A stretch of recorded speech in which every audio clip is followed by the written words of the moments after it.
தமிழ் சிங்கள புத்தாண்டு தொடர்பில் news post கொண்டு வரும் விசேட தொகுப்பு அடுத்து.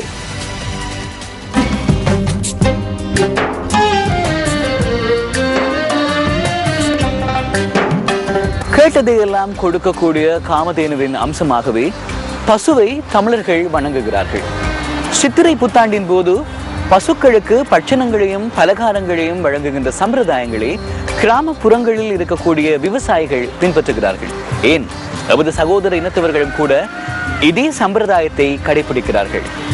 கருணை, காருண்யம், ஜீவகாருண்யம் ஆகிய மேன்மை மிகுந்த குணங்களை வெளிப்படுத்துவதாக இந்த சம்பிரதாயம் அமைந்திருக்கிறது. உழவுக்கு உறுதுணை புரியும் எருதுகளுக்கு, மாடுகளுக்கு சித்திரை புதுவருட தினத்தன்று நன்றி செலுத்துவது தமிழ் சிங்கள கலாச்சாரத்தில் தொன்று தொட்டு பின்பற்றப்பட்டு வருகின்ற வழக்கமாகும்.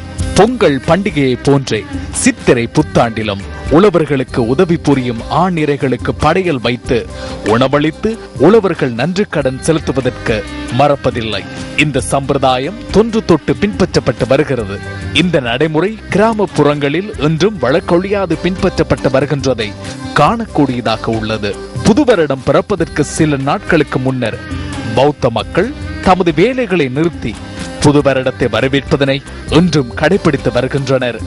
அறுசுவை உணவுகள், பலகாரங்கள் தயாரித்து புது வருட தினத்தன்று அயலவர்கள், உறவினர்கள், நண்பர்களுடன் பகிர்ந்துண்டு மகிழ்வது தமிழ் சிங்கள கலாச்சாரத்தில் இரண்டர கலந்து காணப்படுகிறது.